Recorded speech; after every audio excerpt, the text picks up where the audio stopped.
प्रिय दर्शकों, नमस्कार। कैसे हैं आप? उम्मीद है आप सभी स्वस्थ होंगे। आप सभी के स्वास्थ्य की मंगल कामना करते हुए, साथ ही सभी देवी देवताओं और गुरुजनों को प्रणाम करते हुए आइए आज की यह वीडियो प्रारंभ करते हैं। आज का विषय आपने देख लिया है। आज मैं आपको आपकी कनिष्ठिका उंगली, जिसे लिटिल फिंगर कहते हैं, छोटी उंगली कहते हैं, उससे आपके जीवन की संपूर्ण जानकारी देने वाला हूँ। जैसी भी आपकी छोटी उंगली होंगी, उसके अनुसार आपके जीवन के क्या रहस्य निकल कर आते हैं, यह सब मैं आपको आज बताने वाला हूँ। साथ ही आज की वीडियो से आप अपने बारे में बहुत कुछ नया भी जानेंगे और बहुत सी बातें आपको जानकर आश्चर्य भी होगा। आप वीडियो के साथ अंत तक बने रहे, क्योंकि आपको अपने हाथ की संपूर्ण जानकारी अवश्य से मिलने वाली है। और अगर आप इस चैनल पर नए हो तो इसे सब्सक्राइब भी कर लीजिए, क्योंकि आपको ऐसी ही रोचक जानकारी इस पर मिलती रहेंगी। साथ ही अगर वीडियो आपको पसंद आए तो इसे लाइक भी कीजिएगा और शेयर भी कीजिएगा। आप केवल अपने हाथ की ही नहीं, बल्कि अन्य लोगों के हाथ को भी देखकर यह जान सकते हैं कि उनकी उंगली क्या कहती है, उनका स्वभाव कैसा है। और आप अपने मित्रों में या यारों में अगर उनके बारे में कुछ ऐसी बातें कह देते हैं, आज की वीडियो को देखकर कह देते हैं, तो आप उनके बीच में अवश्य से ही फेमस हो जाएंगे और वह भी आपको देखकर आश्चर्यचकित रह जाएंगे। तो यह आप करना चाहे तो आप कर सकते हैं। अब ज्यादा विलंब न करते हुए आइए आज की यह वीडियो प्रारंभ करते हैं। सर्वप्रथम हम बात करते हैं उन लोगों की जिनकी जो कनिष्ठिका उंगली होती है वह सूर्य पर्वत के पहले पोरवे से नीचे तक रहती है। सामुद्रिक शास्त्र में ऐसे व्यक्ति को साधारण व्यक्ति कहा गया है और इन्हें साधारण लोगों की श्रेणी में रखा गया है। साधारण व्यक्ति से तात्पर्य है कि ये स्वयं की ना सोचकर अन्य लोगों की, समाज की, परिवार की और कुटुंब की बातें सोचकर या उनके ही कार्य कर कर प्रसन्न रहते हैं या उन्हीं के कार्य करते हैं। या फिर यह भी कह सकते हैं कि ये लोग सोशल होते हैं। इन्हें सामाजिक कार्यों में स्वयं की सहभागिता अवश्य से ही पसंद आती है। जिनके हाथ में यह उंगली छोटी होती है वह डिसीजन लेने में थोड़े कंफ्यूज होते हैं। यह अपने डिसीजन स्वयं नहीं ले पाते हैं, वरन इन्हें अन्य लोगों की भी सहायता चाहिए होती है। फिर चाहे डिसीजन छोटा हो या बड़ा हो, इन्हें अन्य की सहायता तो अवश्य से लगती है। इसलिए इन्हें अपने जीवन में कंफ्यूज अवश्य कह सकते हैं। इनके साथ जो भी लोग जुड़े होते हैं, ये उनकी जी जान से सहायता करते हैं। भले इन्हें अपना ही कार्य क्यों नहीं छोड़ना पड़े, परंतु यह उनकी सहायता अवश्य करते हैं। और इनके इसी साधारण गुणों के चलते इनसे सभी लोग नए जुड़ते चले जाते हैं। और कुछ लोग ऐसे भी होते हैं जो इनका गलत फायदा भी उठा लेते हैं। और बहुत बार देखा गया है कि ये स्वयं के कार्य छोड़कर अन्य की सहायता में इतने लीन हो जाते हैं कि इन्हें स्वयं के घर परिवार की भी चिंता नहीं रहती।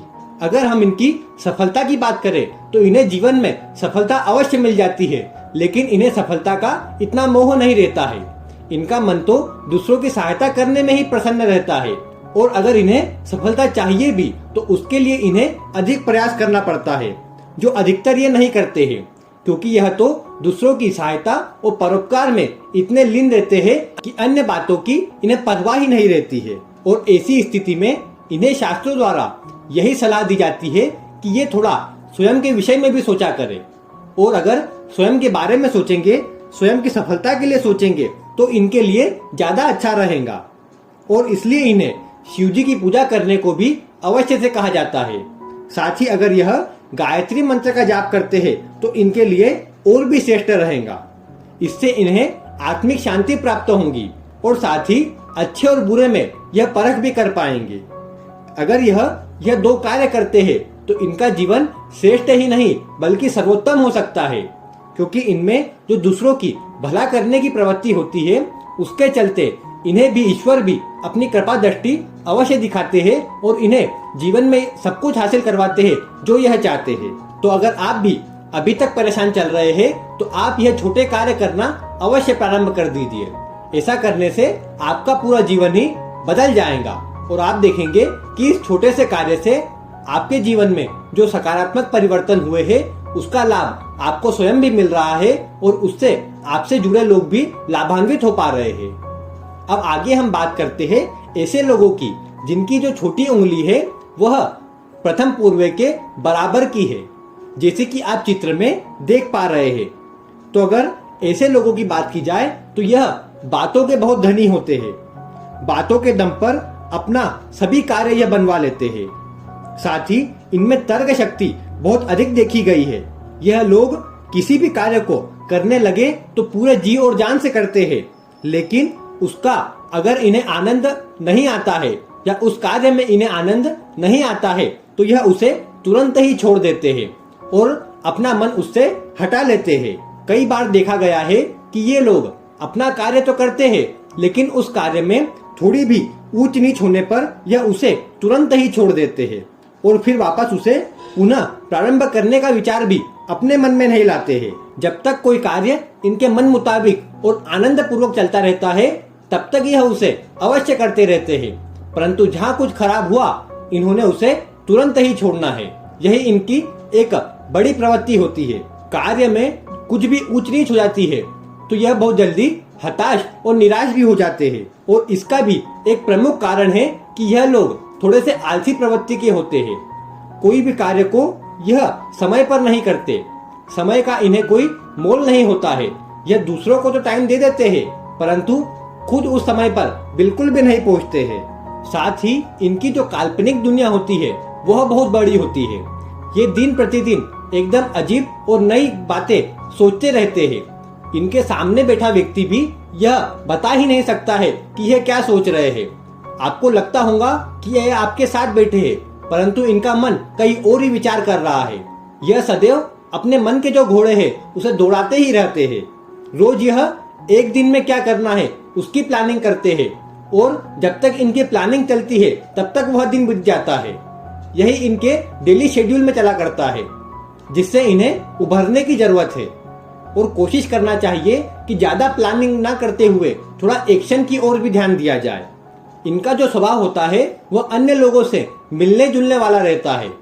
हंसी ठिठोली करना, मजाक करना भी इनके स्वभाव में देखा गया है। तो ऐसे लोग घर परिवार में भी हंसी मजाक के इस माहौल को बनाए रखते हैं और सभी से मिलजुल कर भी रहते हैं। इन्हें शास्त्रों द्वारा एक ही सलाह दी जाती है कि यह अपने आलसीपन को थोड़ा कम करें, क्योंकि कार्य क्षेत्र में भी यह आलसीपन इनका सबसे बड़ा दुश्मन होता है। इन्हें अन्य किसी के कारण कोई परेशानी नहीं होती, परंतु यह स्वयं ही खुद का बुरा कर लेते हैं। तो इसलिए इन्हें यही कार्य करना चाहिए कि सर्वप्रथम तो इन्हें अपने आलसीपन के जो स्वभाव है उसे त्यागना चाहिए। दूसरा, समय पर कोई भी कार्य करना है तो उसे निश्चित ही समय पर करना चाहिए और अपने जीवन में नियम बनाकर रखना चाहिए। इन्हें जीवन में सफलता तो अवश्य मिलती है, बस आलसीपन को त्याग दे तो शीघ्र अतिशीघ्र मिलेंगी। और इनका जो भाग्योदय होता है वह 28 वर्ष के बाद प्रारंभ हो जाता है और इसके बाद से ही इन्हें जैसे जैसे उम्र बढ़ती जाती है अपने भाग्य का पूर्ण साथ मिलना प्रारंभ हो जाता है। अगर यह अपने जीवन में सूर्य को अर्घ्य देना प्रदान कर दे या फिर सूर्य नमस्कार करना, योग प्राणायाम आदि करना प्रारंभ कर देते हैं तो इन्हें अपने जीवन में सभी सफलताएं और शीघ्र अतिशीघ्र मिल जाएंगी और यह जो भी चाहते हैं वह इन्हें शीघ्र से ही प्राप्त हो जाएगा। अब अंत में बात करते हैं तीसरे प्रकार की कनिष्ठिका उंगली की। अगर आपकी कनिष्ठिका उंगली सूर्य के जो पहला पूर्वा होता है उसके ऊपर तक चले जाती है तो इसका अर्थ शास्त्रों में बहुत ही श्रेष्ठ बताया गया है, क्योंकि ऐसे लोग बुद्धिमान होने के साथ ही आत्मविश्वास से परिपूर्ण होते हैं। यह कम मेहनत में ही अधिक लाभ प्राप्त करना जानते हैं और यही स्वभाव इनके कार्यों में भी दिखता है। यह अपना कार्य कम मेहनत में करते हैं और उससे अधिक सफलता प्राप्त कर लेते हैं। अगर यह कोई साधारण कार्य भी करते हैं तो इन्हें अन्य लोगों द्वारा इतना मान सम्मान और यश दिया जाता है कि जैसे इन्होंने यह कार्य सर्वप्रथम किया है, इनसे पहले यह कार्य कोई कर ही नहीं पाया है, ऐसी इन्हें प्रशंसा देते हैं। क्योंकि इनका जो भाग्य है वह भी इनका पूर्ण साथ देता है और कह सकते हैं जीवन के हर मोड़ पर जहां इन्हें अपने भाग्य की आवश्यकता होती है वहां इनका भाग्य इनके साथ चलता है। यह बात आप अपने जीवन में भी देख सकते हैं। आप देखिए कि आपके आसपास कौन सा ऐसा बड़ा व्यक्ति है, कौन सा ऐसा उच्च पदस्थ अधिकारी है। आप जाकर देखिए कि उनके हाथ में आपको अधिकतर यह जो छोटी उंगली है वह सूर्य के पहले पूर्व के ऊपर ही मिलेंगी, जैसी आपको अभी चित्र में दिख रही है, बिल्कुल आपको ऐसी ही मिलेंगी। या फिर आप किसी भी बड़े उच्च पदस्थ अधिकारी की कोई आपको फोटो आदि मिल जाती है, तो आप उनकी उंगलियों में यह अवश्य देखें कि उनकी जो छोटी उंगली है वह किस प्रकार की है। आपको अपना उत्तर अवश्य मिल जाएगा। साथ ही जिनकी उंगली ऐसी ऊपर होती है वह बहुत ही महत्वाकांक्षी होते हैं और यह अपने जीवन में कैसे ऊंचाई पर जाना है यह सोचते रहते हैं। अपने आप को कैसे आगे बढ़ाना है यह इनके मन में सदैव चलता रहता है। किसी भी कार्य को पूर्ण करने के लिए अगर यह मन में विश्वास बना लेते हैं तो फिर उसके लिए यह दिन रात की भी परवाह नहीं करते और उसे जब तक पूर्ण ना कर दे तब तक रुकते भी नहीं है, बैठते भी नहीं है। और इसका जो प्रमुख कारण है वह यह निकल कर आता है कि यह लोग एग्रेसिव और जुनूनी होते हैं। किसी भी कार्य को ठान लिया तो जब तक वह पूर्ण ना हो तब तक चैन से बैठ ही नहीं सकते हैं। किसी भी कार्य को समय पर करना तो सभी को इन्हीं से सीखना चाहिए, क्योंकि वह इसके लिए कड़ी से कड़ी मेहनत करते हैं और कार्य को समय के पूर्व ही पूर्ण करने का प्रयास करते हैं। इन लोगों को प्रोफेशनली कार्य करना और करवाना बहुत अधिक पसंद होता है। यह इसी तरह के कार्यों में जाने जाते हैं। टाइम के बहुत ही पक्के होने के साथ ही यह सिद्धांतवादी होते हैं और साथ ही अपना जीवन अनुशासन में जीते हैं। अनुशासन से हटकर इन्हें कोई कार्य पसंद नहीं होता और अगर कोई अन्य व्यक्ति अनुशासन से हटकर लापरवाही करता है या इनके कार्य में किसी प्रकार की ढीलापन दिखाता है तो इन्हें बहुत ही गुस्सा आता है और कई बार तो उनसे इसी बात पर वह झगड़ा भी कर लेते हैं। फिर वह घर का व्यक्ति हो या बाहर का व्यक्ति, कोई फर्क नहीं पड़ता। इनके इसी गुणों के कारण यह राजनीति में भी सफलता हासिल करते हैं। साथ ही जो भी दल आदि का नेतृत्व जैसे कार्य होते हैं इनमें भी इसे महारत प्राप्त होती है और अपने जीवन में अपनी मेहनत, पराक्रम और जुनून से, लगन से यह अपने जीवन में सभी कुछ हासिल करते हैं। उच्च पदों के भी यह आसीन होते हैं, उच्च पदों को भी आसानी से हासिल कर लेते हैं। अन्य लोगों से घुलने मिलने में भी इन्हें ज्यादा परेशानी नहीं होती है। नए व्यक्ति से तो यह ऐसी बात करते हैं जैसे इनका बहुत ही करीबी हो या कई दिनों से यह उन्हें जानते हो। कुछ इस तरह की बातें करते हैं। यही इनके गुण हैं जिससे यह हमेशा जीवन में सफलता हासिल करते हैं। तो यह थी इस तीसरी प्रकार की उंगली की जानकारी। आपको आज मैंने कनिष्ठिका उंगली से जुड़ी बहुत ही रोचक जानकारी देने का प्रयास किया है। आप भी कमेंट में अवश्य लिखें कि आपकी जो उंगली है वह किस प्रकार की है। उम्मीद है आपको वीडियो पसंद आई होंगी। अगर वीडियो पसंद आई हो तो इसे लाइक भी करें, शेयर भी करें और चैनल पर नए हो और अभी तक सब्सक्राइब नहीं किया तो अवश्य सब्सक्राइब कर लीजिए। मिलते हैं फिर किसी ऐसी वीडियो के साथ। वीडियो देखने के लिए आपका बहुत बहुत धन्यवाद।